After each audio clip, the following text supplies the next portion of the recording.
Hello friends, स्वागत है आपका हमारे यूट्यूब चैनल देवा स्टडी 2.0 में। मैं देवेंद्र। हम आज इस वीडियो में एसएससी दिल्ली पुलिस में पूछे गए टॉप 50 प्रश्नों की चर्चा करेंगे। जीके और जेएस के क्वेश्चन है सारे। आज हमारा टेस्ट नंबर 4 है। टेस्ट नंबर 1, 2, 3 नहीं देखो तो आप चैनल पेज की प्लेलिस्ट में जाकर देख सकते हैं। ठीक है, तो साथियों स्टार्ट करते हैं। और लास्ट में आपको बताना है कि 50 में से आपके कितने क्वेश्चन राइट हो रहे हैं। और लास्ट में हमेशा की तरह आपसे क्वेश्चन पूछा, उसका आंसर आपको कमेंट में देना है। सारे क्वेश्चन इंपॉर्टेंट है जो एग्जाम में बार बार पूछे जाते हैं। किस राज्य में हीराकुंड बांध स्थित है? किस राज्य में हीराकुंड बांध स्थित है? तो आपका राइट हो जाएगा उड़ीसा राज्य में स्थित है। यहाँ पर आप डिटेल भी पढ़ पाओगे। हीराकुंड बांध ओडिशा में महानदी पर निर्मित बना बांध है। तो ये किस नदी पर है? महानदी पर है। और ये संबलपुर से 15 किलोमीटर दूर है। तो आपको ध्यान रखना है कौन सी नदी पर है? महानदी पर है। और किस राज्य में है? उड़ीसा राज्य में है हीराकुंड बांध। तो ये सारे क्वेश्चन आपको याद रखना। आपसे नदी पूछी जा सकती है, किस राज्य में पूछा जा सकता है। ठीक है। बुलंद दरवाजा निम्न में से किससे संबंधित है? बुलंद दरवाजा है वो किससे संबंधित है? बुलंद दरवाजा शेरशाह, बाबर, अकबर, जहांगीर। तो आपका राइट हो जाएगा इसमें अकबर से संबंधित है। बुलंद दरवाजे का निर्माण किसने करवाया था? अकबर ने करवाया था। बुलंद दरवाजे को सम्राट अकबर ने गुजरात पर विजय प्राप्त करने की याद में 1602 ईस्वी में इसका निर्माण करवाया था। आप आज भी प्रवेश द्वार के पूर्वी टोन पर फारसी में शिलालेख देख पाएंगे जिन पर 1601 में दक्कन पर अकबर की विजय के बारे में बताते हैं।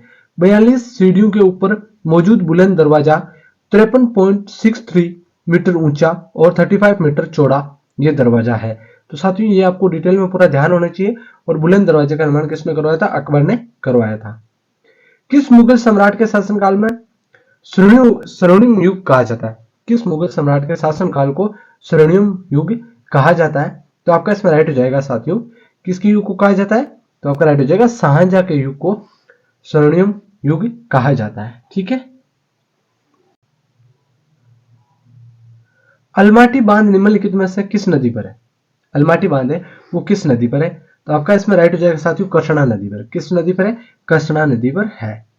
यहां पर आप डिटेल में पढ़ पाओगे। अलमाटी बांध उत्तर कर्नाटक भारत में कृष्णा नदी पर एक जल विद्युत परियोजना है। अलमाटी बांध है ये कृष्णा नदी पर कर्नाटक में है, जो जल विद्युत परियोजना है, जो 2005 में पूरी हुई थी। जुलाई 2005 में इसका निर्माण हुआ था। लाल बहादुर शास्त्री बांध, जिसे अलमाटी बांध के नाम से भी जाना जाता है। तो इस अलमाटी बांध का नाम क्या है? लाल बहादुर शास्त्री बांध भी कहा जाता है इसको, और अलमाटी बांध भी कहा जाता है। और ये किस नदी पर है? कृष्णा नदी पर है और कर्नाटक राज्य में है। ये सारी बातें आपको ध्यान होनी चाहिए साथियों। तिब्बत के पठार की रीढ़ किस श्रेणी को कहा जाता है? तिब्बत के पठार की रीढ़ की हड्डी किस श्रेणी को कहा जाता है? तो ये आपको ध्यान होना चाहिए साथियों। किसको कहा जाता है? काराकोरम को कहा जाता है। किसको कहा जाता है? काराकोरम को कहा जाता है। ठीक है। मंगल ग्रह के संदर्भ में सही कथन का चयन करना है। मंगल ग्रह के कथन, मंगल ग्रह के संदर्भ में सही कथन का चयन करना है। इसे नीला ग्रह कहा जाता है। नीला ग्रह पृथ्वी को कहा जाता है, मंगल ग्रह को नहीं कहा जाता। इसे पीला ग्रह कहा जाता है, इसे पीला ग्रह भी नहीं कहा जाता। इसे लाल ग्रह कहा जाता है। मंगल ग्रह को क्या कहा जाता है? लाल ग्रह कहा जाता है। तो आपका इसमें सी ऑप्शन राइट हो जाएगा साथियों। यूरेनियम के लिए भारत में जादूगुड़ा प्रसिद्ध है। जादूगुड़ा किस राज्य में है? यूरेनियम के लिए भारत में जादूगुड़ा प्रसिद्ध है। जादूगुड़ा किस राज्य में है? तो आपका इसमें राइट हो जाएगा साथियों झारखंड राज्य में। किस राज्य में जादूगुड़ा? यूरेनियम के लिए तो प्रसिद्ध है जादूगुड़ा, और ये किस राज्य में? झारखंड राज्य में। तो ये सारी बातें आपको ध्यान होनी चाहिए। उस वास्तुकार का नाम बताइए जिसने चंडीगढ़ शहर का नक्शा बनाया था। उस वास्तुकार का नाम बताना है जिसने चंडीगढ़ शहर का नक्शा बनाया था। तो आपका इसमें राइट कौन सा हो जाएगा? इसमें आपका राइट हो जाएगा ले काबूजियर। चंडीगढ़ शहर का नक्शा किसने बनाया था? ले काबूजियर ने बनाया था। आपका इसमें ए ऑप्शन राइट हो जाएगा। ब्रॉड गेज रेल लाइन की चौड़ाई कितनी होती है? ब्रॉड गेज रेल लाइन की चौड़ाई कितनी होती है? तो आपका इसमें राइट हो जाएगा साथियों 1676 मिलीमीटर। ठीक है, सी ऑप्शन आपका इसमें राइट हो जाएगा। वायुमंडल का स्ट्रेटोस्फीयर निम्नलिखित में से किसकी परत से ढका हुआ है? जो हमारी पृथ्वी के चारों मेर, ये हमारी पृथ्वी है, इसके चारों मेर यहां पर वायुमंडल है। स्ट्रेटोस्फीयर निम्नलिखित में से किसकी परत से ढका हुआ है? तो आपका राइट हो जाएगा ओजोन परत से ढका हुआ है। यहाँ पर जो वायुमंडल है ये ओजोन परत है। यहाँ पर ये आपकी ओजोन परत है, ओजोन परत से ढका हुआ है। ठीक है, तो ये आपको ध्यान होना चाहिए। इसमें आपका राइट हो जाएगा बी ऑप्शन। खासी गारो जयंतिया की पहाड़ियां कहाँ स्थित है? खासी गारो जयंतिया की पहाड़ियां कहाँ स्थित है? तो आपका राइट हो जाएगा मेघालय में है साथियों। और खासी गारो जयंतिया की पहाड़ियां हैं, उनके बीच में सबसे ज्यादा वर्षा होती है और उस जगह का नाम है मानसिंगराम। तो ये भी आपको ध्यान होना चाहिए, मेघालय में स्थित है। ख्वाजा मोइनुद्दीन चिश्ती की दरगाह स्थित है। ख्वाजा मोइनुद्दीन चिश्ती की दरगाह कहां पर है? तो आपका राइट हो जाएगा अजमेर राजस्थान में है ख्वाजा मोइनुद्दीन चिश्ती की दरगाह। ये ऑप्शन आपका इसमें राइट हो जाएगा। देहांग देहांग अभ्यारण्य स्थित है। देहांग देहांग अभ्यारण्य है वो कहां पर स्थित है? तो आपका राइट हो जाएगा अरुणाचल प्रदेश में। देहांग देहांग अभ्यारण्य कहां स्थित है? अरुणाचल प्रदेश में स्थित है। ठीक है, अगला क्वेश्चन है, विश्व प्रसिद्ध थार रेगिस्तान किस राज्य में स्थित है? विश्व का प्रसिद्ध थार रेगिस्तान भारत में किस राज्य में है? तो आपका राइट हो जाएगा साथियों राजस्थान में। किस राज्य में है? राजस्थान राज्य में है। भारतीय राष्ट्रीय पशु, भारतीय राष्ट्रीय पशु का नाम क्या है? तो भारतीय राष्ट्रीय पशु का नाम है साथियों बाघ। क्या नाम है? बाघ। इंदिरा गांधी नहर किस राज्य में निर्मित की गई? इंदिरा गांधी नहर है वो किस राज्य में निर्मित की गई है? तो आपका राइट हो जाएगा राजस्थान राज्य में। किस राज्य में है? राजस्थान राज्य में स्थित है इंदिरा गांधी नहर। कोयला बहुतायत में कहां पाया जाता है? कोयला बहुतायत में कहां पाया जाता है? तो आपका इसमें राइट हो जाएगा साथियों झरिया में। और झरिया कहां पर है? तो झरिया धनबाद जिला झारखंड में स्थित है। झरिया कहां पर है? जिला तो कौन सा है? धनबाद है और झारखंड राज्य में ये झरिया है, ये स्थित है और वहां पर कोयला बहुतायत पाया जाता है साथियों। यहाँ पर आप पूरी डिटेल पढ़ पाओगे। झरिया कोयला खाद्यान्न ब्लास्ट फर्नेस में इस्तेमाल होने वाले प्राइम कोक कोयले का भारत का सबसे महत्वपूर्ण भंडार है। इसमें 23 बड़ी भूमिगत और 9 बड़ी खुली खदानें शामिल हैं। इन कोयला क्षेत्रों में खनन गतिविधियां 1884 में शुरू हुई थी और 1925 में वास्तव में तेज हो गई थी। तो ये कोयला बहुतायत कहां पाया जाता है? झरिया झारखंड में पाया जाता है साथियों, ये आपको ध्यान रखना है। क्षेत्रफल की दृष्टि से भारत का सबसे बड़ा राज्य कौन सा है? क्षेत्रफल की दृष्टि से सबसे बड़ा भारत का राज्य राजस्थान है। तो आपका इसमें सी ऑप्शन राइट हो जाएगा। हीराकुंड परियोजना किस नदी के पानी का उपयोग के लिए है? हीराकुंड परियोजना ये किस नदी के पानी के उपयोग के लिए है? तो ये महानदी के पानी के उपयोग के लिए हीराकुंड परियोजना। और ये किस राज्य में है? तो ओडिशा राज्य में। हमने पहला क्वेश्चन की चर्चा की थी और इस प्रकार से आपसे क्वेश्चन पूछा जा सकता है, तो इसलिए मैंने ये सेकंड क्वेश्चन लेकर आया हूं आपको ध्यान में होने के लिए। ठीक है, अगला लखनऊ किस नदी के किनारे बसा हुआ है? लखनऊ है ये किस नदी के किनारे बसा हुआ है? तो लखनऊ है वो उत्तर प्रदेश में है। कहां पर है? उत्तर प्रदेश में। और ये किस नदी के किनारे? गोमती नदी के किनारे स्थित है। ये क्वेश्चन बार बार पूछा जाता है, याद कर लेना है। ठीक है, तीनों भारतीय सेवाओं का सर्वोच्च न्यायिक कौन होता है? तीनों भारतीय सेनाओं का सर्वोच्च न्यायिक कौन होता है? तो आपका राइट हो जाएगा राष्ट्रपति होता है। कौन होता है? राष्ट्रपति होता है साथियों। तीनों सेनाओं का सर्वोच्च सेनापति राष्ट्रपति होता है। सर्वोच्च न्यायिक कौन होता है? राष्ट्रपति होता है। तो ये आपको ध्यान होना चाहिए, इंपॉर्टेंट क्वेश्चन है आपके लिए। धर्म की स्वतंत्रता भारतीय संविधान के किस अनुच्छेद में उल्लेखित है? धर्म की स्वतंत्रता कौन से अनुच्छेद में उल्लेखित है? तो आपका राइट हो जाएगा धर्म की स्वतंत्रता ये एक मौलिक अधिकार है और ये 25वें अनुच्छेद में उल्लेखित है। ठीक है, 25वां अनुच्छेद। भारतीय संविधान में भारत को कहा गया है? भारतीय संविधान में भारत को क्या कहा गया है? तो कौन सा राइट हो जाएगा इसमें? इसमें आपका राइट हो जाएगा साथियों राज्यों का संघ। भारतीय संविधान में भारत को राज्यों का संघ कहा गया है। किस अनुच्छेद में? अनुच्छेद 1 में। यह भी आपको ध्यान होना चाहिए। ठीक है, राष्ट्रपति पद के रिक्त हो जाने पर कितने अवधि के भीतर उसका पद भरा जाना आवश्यक होता है? तो 6 माह के भीतर उनका पद भरा जाना आवश्यक होता है साथियों। राज्यसभा किसी धन विधेयक को रोक सकती है। राज्यसभा है वो लोकसभा मान लो कोई धन विधेयक पारित करती है और राज्यसभा उसको कितने दिन तक रोक सकती है? तो आपका राइट हो जाएगा 14 दिन तक रोक सकती है। 14 दिन के बाद में राज्यसभा को वापस धन विधेयक को भेजना पड़ता है लोकसभा के पास। धर्मनिरपेक्ष के विचार की उत्पत्ति कब से मानी जाती है? धर्मनिरपेक्ष के विचार की उत्पत्ति कब से मानी जाती है? तो आपका इसमें राइट हो जाएगा साथियों रोमन साम्राज्य से। जो रोमन साम्राज्य था उस समय से धर्मनिरपेक्षता के विचार की उत्पत्ति मानी जाती है। भारतीय संसद के दोनों सदनों के संयुक्त अधिवेशन की अध्यक्षता कौन करता है? भारतीय संसद के दोनों सदन, दो सदन कौन कौन से? राज्यसभा और लोकसभा। राज्यसभा और लोकसभा। राज्यसभा स्थायी सदन होता है, लोकसभा अस्थायी सदन होता है। दोनों सदनों के संयुक्त अधिवेशन में अध्यक्षता कौन करता है? तो लोकसभा का जो अध्यक्ष होता है, लोकसभा का अध्यक्ष स्पीकर, वो दोनों सदनों की अधिवेशन की अध्यक्षता करता है। ठीक है, तो आपका सी ऑप्शन इसमें राइट हो जाएगा। लोकसभा के दो सत्रों के बीच का समय निम्नलिखित में से अधिक नहीं हो सकता। लोकसभा के दो सत्रों के बीच का समय 6 माह से अधिक नहीं हो सकता। 6 माह से अधिक, दो सत्रों के बीच का समय 6 माह से अधिक नहीं हो सकता। तो आपका इसमें राइट हो जाएगा बी ऑप्शन। ओके, अगला क्वेश्चन है, भारत के उपराष्ट्रपति का चुनाव करता है, भारत के उपराष्ट्रपति का चुनाव कौन कराता है? तो आपका इसमें राइट हो जाएगा साथियों निर्वाचन मंडल, जिसमें दोनों सदनों के सदस्य रहते हैं। दोनों सदनों के सदस्य कौन कौन से?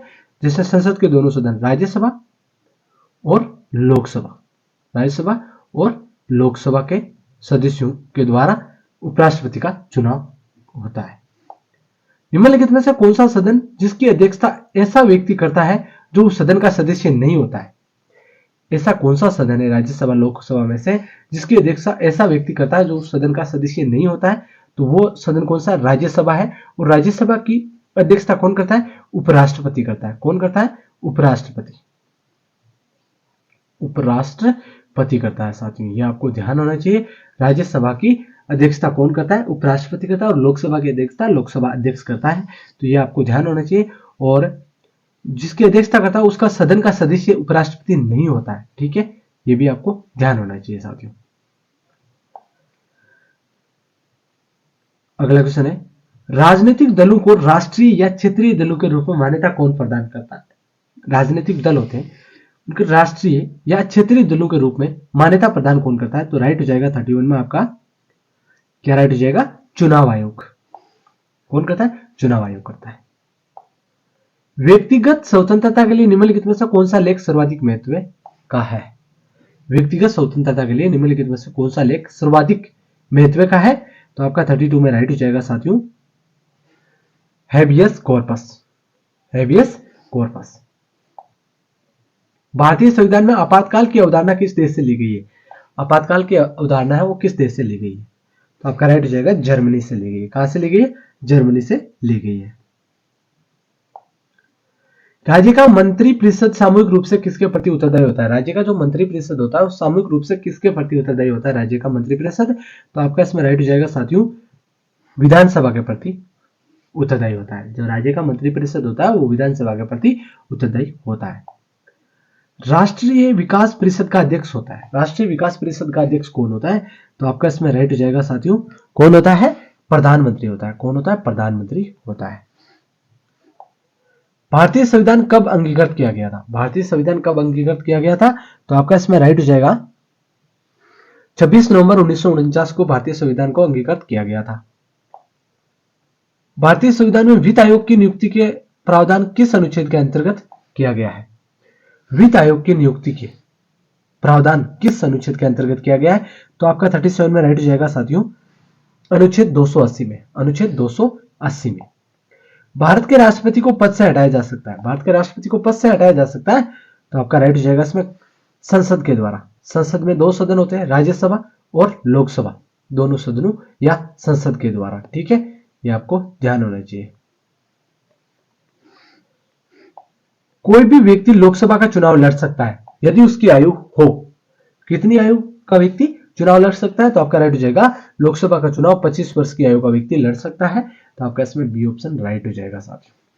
ठीक है,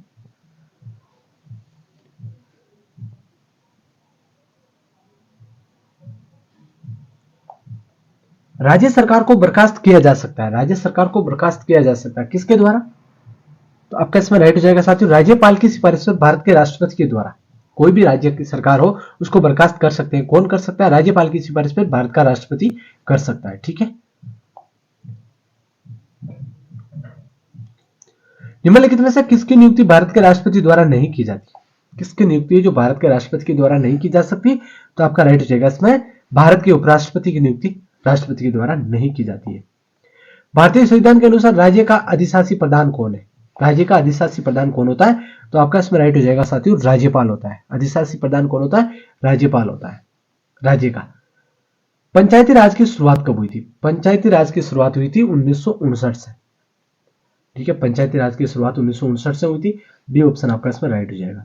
ग्राम पंचायत प्रधान सरपंच का चुनाव किया जाता है। ग्राम पंचायत प्रधान सरपंच का चुनाव किया जाता है। तो आपका इसमें राइट हो जाएगा साथियों ग्राम पंचायत के सदस्यों द्वारा उनके बीच से, ग्राम पंचायत के सदस्यों के द्वारा उनके बीच से ग्राम पंचायत के प्रधान या सरपंच का चुनाव किया जाता है। ओके, स्वतंत्र भारत के प्रथम गवर्नर जनरल कौन थे? स्वतंत्र भारत के प्रथम गवर्नर जनरल कौन थे? तो आपका इसमें राइट हो जाएगा साथियों, स्वतंत्र भारत के प्रथम गवर्नर जनरल लॉर्ड माउंटबेटन थे। ठीक है, और स्वतंत्र भारत के भारतीय गवर्नर जनरल आपसे पूछा जाए तो सी राजगोपालाचारी है। भारतीय गवर्नर जनरल के प्रथम भारतीय गवर्नर जनरल आपका पूछा जाए स्वतंत्र भारत का तो सी राजगोपालाचारी है, और स्वतंत्र भारत का प्रथम गवर्नर जनरल पूछा जाए तो लॉर्ड माउंटबेटन है, और भारतीय गवर्नर जनरल सी राजगोपालाचारी। तो दोनों क्वेश्चनों से कंफ्यूजन नहीं होना है और याद कर लेना है। ठीक है, भारतीय गवर्नर जनरल सी राजगोपालाचारी और स्वतंत्र भारत का पहला गवर्नर जनरल लॉर्ड माउंटबेटन है। भारतीय संविधान में कहा गया है कि हिंदी भारत की राष्ट्रभाषा होगी। भारतीय संविधान में कहा गया है कि हिंदी है ये भारत की राष्ट्रभाषा होगी। तो ए ऑप्शन आपका इसमें राइट हो जाएगा। ठीक है, अगला क्वेश्चन है, जब भारत को आजादी मिली उस समय ब्रिटेन के प्रधानमंत्री कौन थे? ब्रिटेन के प्रधानमंत्री थे एटली। कौन थे? एटली थे। ओके, अगला क्वेश्चन है, भारत का राष्ट्रपति बनने की योग्यता के लिए न्यूनतम आयु क्या है? भारत का राष्ट्रपति बनने के लिए योग्यता के लिए न्यूनतम आयु आपकी पूछी जाए तो आपका राइट हो जाएगा साथियों 35 वर्ष। 35 वर्ष का होना चाहिए राष्ट्रपति बनने के लिए। स्थानीय स्वशासन के किस स्तर पर पंचायती राज व्यवस्था की संरचना हुई?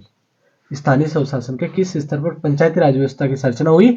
तो 49 में आपका राइट हो जाएगा ग्राम, खंड और जिला स्तर पर। श्वेत पत्र किसे कहा जाता है? श्वेत पत्र किसे कहा जाता है? तो आपका राइट हो जाएगा सरकार द्वारा किसी महत्वपूर्ण मुद्दे पर जारी की जाने वाली रिपोर्ट को श्वेत पत्र कहा जाता है। और इसका आंसर आपको कमेंट में देना है। 50 क्वेश्चन हो गए, 50 में से आपके कितने क्वेश्चन राइट हो रहे हैं ये आपको कमेंट में लिख देना है, और इसका आंसर आपको कमेंट में देना है। मृत्युदंड की सजा पाने वाले व्यक्ति को समाधान का अधिकार संविधान में से किसे दिया गया है? इसका आंसर आपको कमेंट में देना है। और साथ ही वीडियो कैसा लगा लाइक से सब्सक्राइब करें। धन्यवाद, जय हिंद।